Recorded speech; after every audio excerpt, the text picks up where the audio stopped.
By the end of this video you'll understand why the biggest infrastructure gamble in tech history is about to collapse under the weight of its own lies. This week we're diving into 3 stories that seem unrelated but reveal the same terrifying truth about AI's foundation. Disney just walked away from $1 billion AI video bet. Companies are benchmarking their models against competitors that literally don't exist. And the great infrastructure land grab is happening while everyone's distracted by fake performance claims.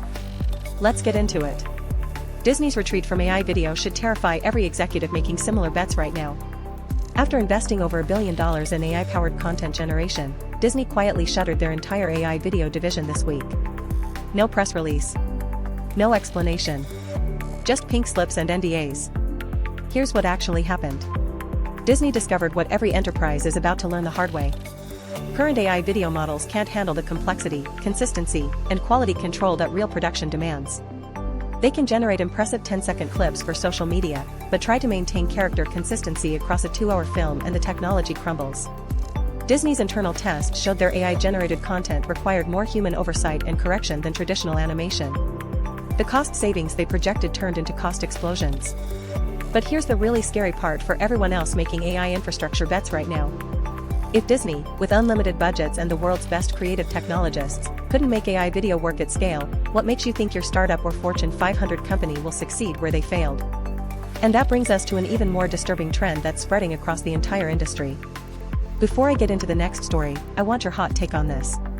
Comment below and tell me, is Disney's AI video failure a canary in the coal mine for all enterprise AI projects, or just the media industry being too ambitious too early? Now let's talk about the most brazen lie in AI marketing this year. Intercom announced their new chatbot beats GPT 5.4 and Claude Sonnet 4.6 at customer service tasks. The problem? Those model versions don't exist. At all. OpenAI's latest public model is GPT-4o Mini. Anthropic just shipped Claude 3.5 Haiku. So either Intercom has secret access to future models that the companies themselves haven't announced, or their marketing team is literally benchmarking against fiction. This isn't just Intercom. Mistral claims their voice model beats 11 Labs Flash version 2.5, another model that might not exist. Cursor says their coding assistant beats Claude Opus 4.6 while losing to GPT 5.4. We're living in a world where AI companies are racing to beat imaginary competitors. It's like claiming your car is faster than a Ferrari that hasn't been invented yet. But the implications go way deeper than marketing fraud. If the benchmarks are fake, if the model versions are fictional, if the performance claims are made up, then every infrastructure decision being made right now is based on lies. Companies are spending billions on data centers to run models that perform nothing like advertised, competing against standards that don't exist, solving problems that might not be real. And this connects to the biggest story that nobody's paying attention to. While everyone argues about AGI timelines and model capabilities, the real battle for AI's future is happening in regulatory backrooms and data center construction sites. Trump's AI executive order isn't about innovation or safety. It's about preventing states from creating their own AI regulations that would force companies to build localized, compliant infrastructure. While lawyers debate the details, Microsoft, Google, and Amazon have quietly filed permits for 47 new data centers, all strategically located in states with the weakest privacy laws.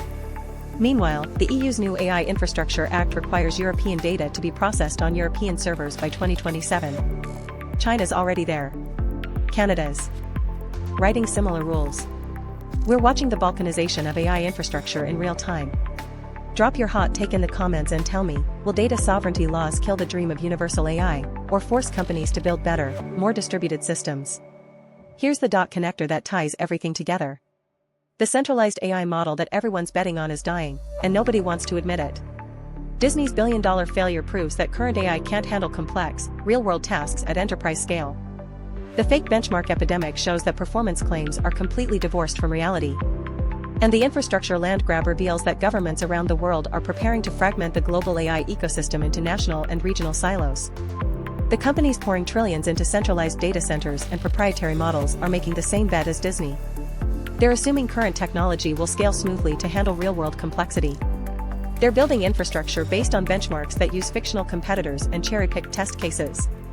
And they're ignoring the geopolitical reality that no country will allow critical AI infrastructure to be controlled by foreign corporations. The future belongs to smaller, distributed, open-source models that can run locally, meet regulatory requirements, and deliver real value without requiring massive centralized infrastructure. The trillion-dollar question is how long it takes the market to figure this out, and how many companies go bankrupt before they do. If you want the full breakdown of these stories and more every Monday, Wednesday, and Friday, completely free, check out Overfitted newsletter. I go 1,000 words deep on what's actually happening in AI. No fluff, no hype, just reality checks.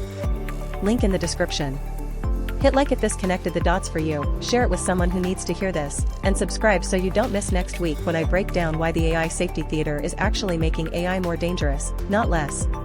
If every AI benchmark is fake and every performance claim is inflated, what happens when enterprises realize they've been sold expensive solutions to problems that don't exist?